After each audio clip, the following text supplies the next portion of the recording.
호준입니다. 밀양시 세종병원 화재. 대형 재난의 현장을 정치인들이 찾는 것은 당연합니다. 위로와 대책을 강구하는 것은 정치의 몫이죠. 그리고 발생 지역과 재난의 종류와 무관하게 모든 재난의 포괄적, 상징적, 도의적 최종 책임은 정부가 지는 것이 맞습니다. 자신들의 표받치기도 하기에 누구보다 빨리 현장을 찾았던 자유한국당 지도부가 가장 먼저 정부를 비판한 것도 그래서죠. 청와대와 내각 총사퇴를 요구하고 북한 현송을 뒤치다거리 하느라 국민 생명을 지키지 못했다고 목소리를 높이는 건 동의 여부를 떠나 그럴 수 있습니다.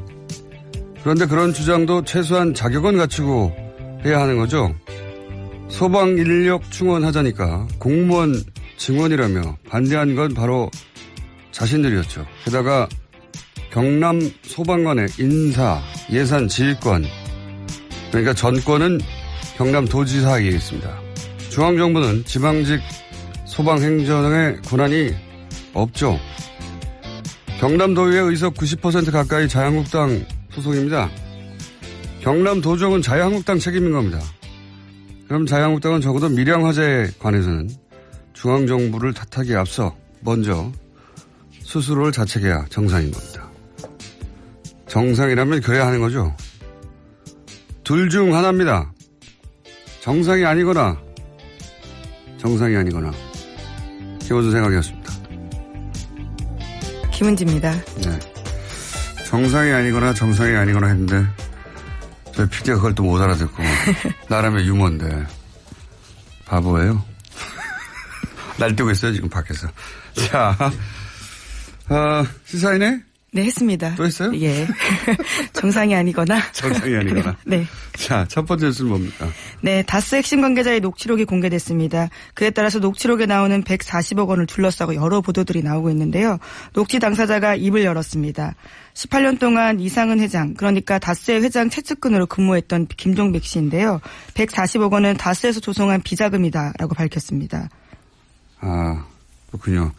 김종백 씨는 이제 몇 차례 언론에 등장했기 때문에 아시는 분은 아실 텐데, 처음엔 이제 운전기사로 소개가 됐는데, 사실상 운전기사가 아니라 다스 내 다양한 업무를 종합적으로 본 내부 사정의 아주 밝은 인사다. 이렇게 얘기해야 되는 게 맞는 것 같아요. 운전만 하는 게 아니기 때문에. 네, 지방과 관계된 다양한 일도 했습니다. 그러니까 모르는 게 없다라고 봐야 될 텐데요. 그런데 이제 그 녹취록 중에 이제 140억이 여러 번 등장하는데 액수가 또 절묘하잖아요. 액수가 절묘해가지고 이것이 BBK로부터 회수한 투자금 140억 우리가 계속 문제 삼았던 그거라고 해석하는 언론도 있고. 왜냐하면 녹취록 그 대목은 굉장히 짧거든요. 네, 맥락을 알아야지만 알아들을 수 있는 이야기이긴 합니다. 네. 그리고 또 이제 그 녹취록 중간에 보면 그 돈을 나눠서 김재정 이상은 각각 당시 최대주 두 사람의 통장에 들어가 있었던 내용이 나오니까 이건 도곡동 땅 매각대금이다라고 해석하는 언론도 있었고요. 근데 이제 그렇게 해석이 엇갈리니까 그 녹취록의 주인공, 그러니까 통화를 한 당사자죠. 당사자 그 김종백 씨가 그게 아니라 이것은 정호영 특검 때 나왔던 125 플러스 그 이전에 한 20억 정도의 또 비자금이 있었는데 그걸 얘기하는 거다. 네, 당사자가 직접 밝힌 겁니다. 본인이 대화 도중에 등장했던 그 해당 부분은 그런 맥락에서 등장한 거라고 지금 이제 해설을 해준 건데, 저는 어느 쪽이어도 그 돈이 전부 이명박 전 대통령이 회수하려고 했다. 이게 핵심 키포인트라고 봐요. 그러니까 돈의 성격도 물론 중요한데 그 돈을 결국 그 돈의 주인이 결국 이명박 전 대통령이었다. 이게 핵심이죠. 예. 네, 이시영 씨를 통해서 이명박 전 대통령이 회수하려고 했다라고 김종백 씨가 해설하고 있습니다. 그러니까요.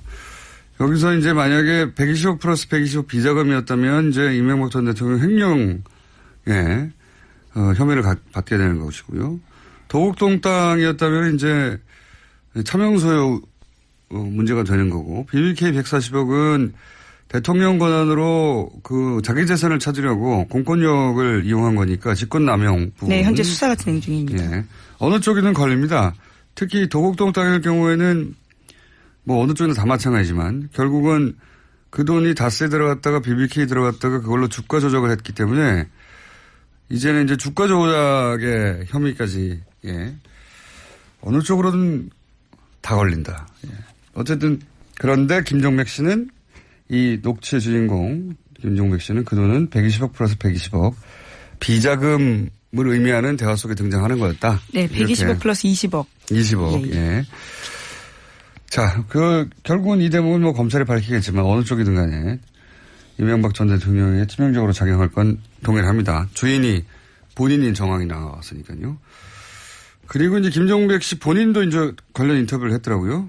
네, 어제 MBC와 여러 가지 이야기들을 했는데요. 언론에 정확하지 않은 정보들이 나가기 때문에 그에 대해서 자신이 밝히겠다라는 입장도 이야기했고요. 뿐만 아니라 비자금이 제대로 밝혀졌으면 좋겠다라면서 여러 가지 이야기들을 했습니다.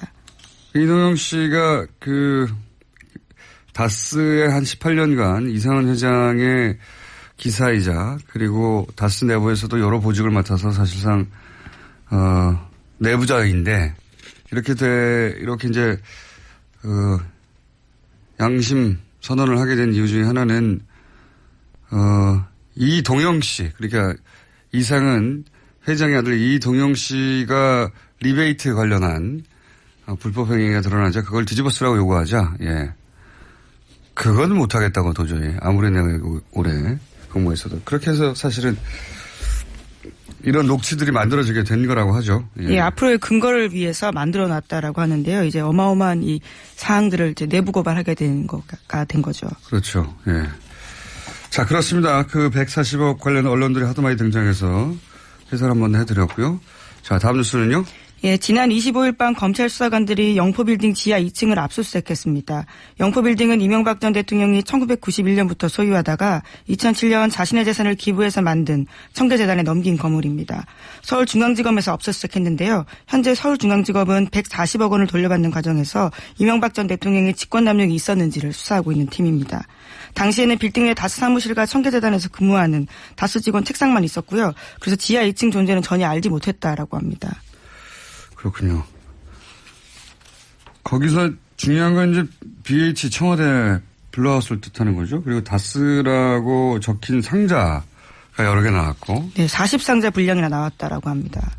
그리고 거기에 이제 문서의 내용은 모르겠지만, BBK 관련 보고라든지 뭐 LK뱅크 관련 문서 같은 게 나왔다는 거잖아요. 네, 네. PJ 진술조서라는 것도 있다고 하는데요. PJ는 김백준 전. 씨겠죠. 예. 네. LK뱅크는 하도 이름이 많이 등장해서 이름 다 알 필요 없다고 말씀드렸는데 LK뱅크는 소위 BBK의 이제 지주회사 격이고요. 이 문서들을 다 복원하고 있었다면 아마도 애초에 재판이 계속 진행됐으니까 재판 때문에 복원했던 것 같고 그리고 이 관련 문제가 이후에도 불거지면 방어하기 위해서 자기들 논리상 필요한 자료들이 있어야 하니까 그래서 남겨둔 게 아닐까. 그런 다음에 청와대에 들어간 이후에 돈을 돌려받고 다 소각해버렸어야 하는 건데 예. 방심했던 것 같아요. 제가 보기엔. 예, 전혀 이곳을 누가 알 거라고 생각을 못했던 것으로 보이는데요. 거기서 뭐가 나올까요? 예. 예, 물론 MBC와의 통화에서 이명박 전 대통령 측근은 BBK는 기본적으로 그 당시 예전에 있었던 일을 정리하는 거지 그 이상 아니다라고 부인하고 있습니다. 물론 뭐 일관되게 그렇게 얘기했죠. 근데 문서가 왕창 나왔으니까요. 이게 어디로 갈지 모릅니다 이제. 예. 그리고 그게 이명박 전 대통령의 사설 창고에서 나왔다는 점이 굉장히 또 중요하죠. 예. 나는 모른다고 할 수 없게 된 장소 자체가.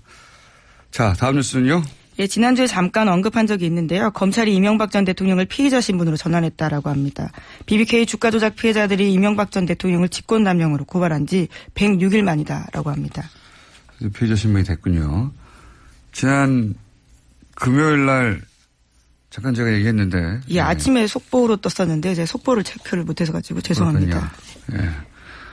죄송할 것 같죠. 자, 예. 6시 이후에 나온 뉴스라서. 제가 얘기했는데. 예. 자, 다음 뉴스는요.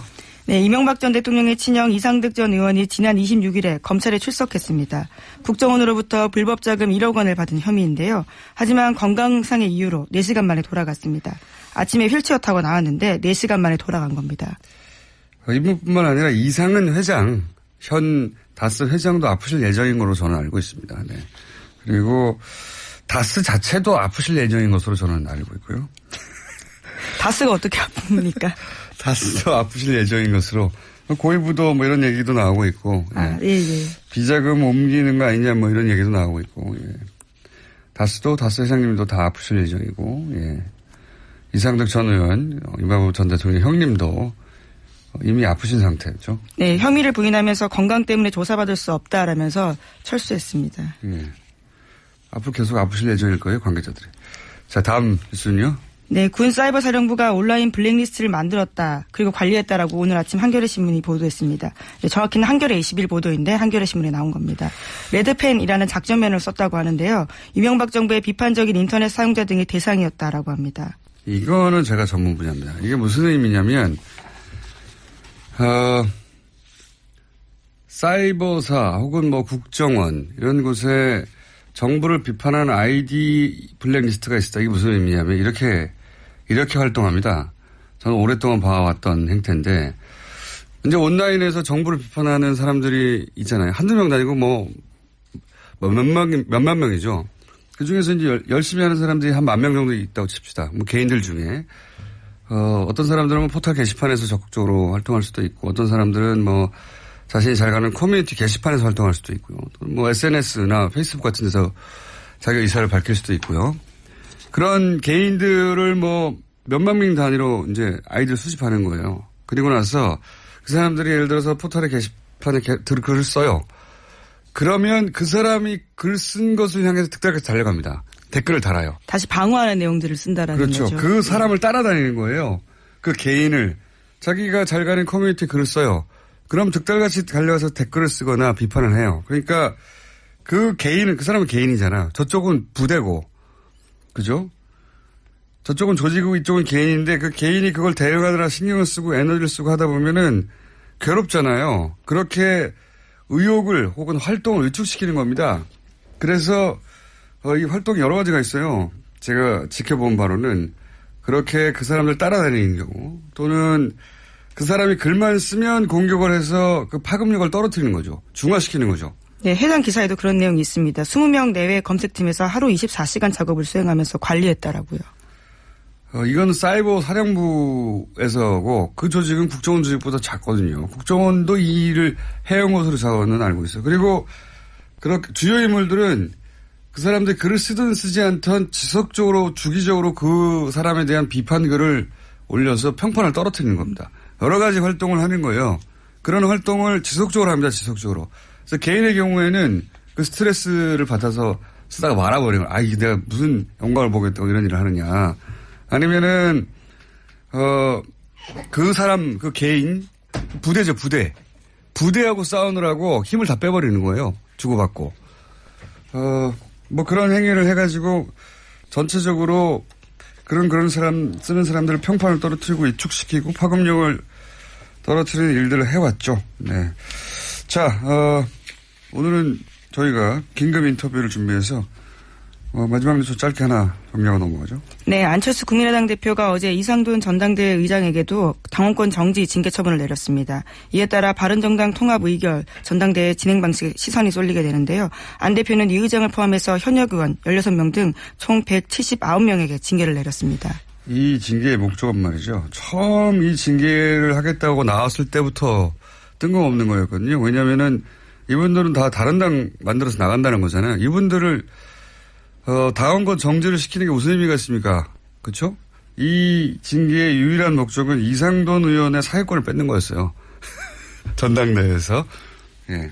네, 어쨌거나 명시적인 주 이유는 창당 발기인데 참여라고 하는데요. 이상돈 의원은 여기에 이름을 올리지 않았다라고 합니다.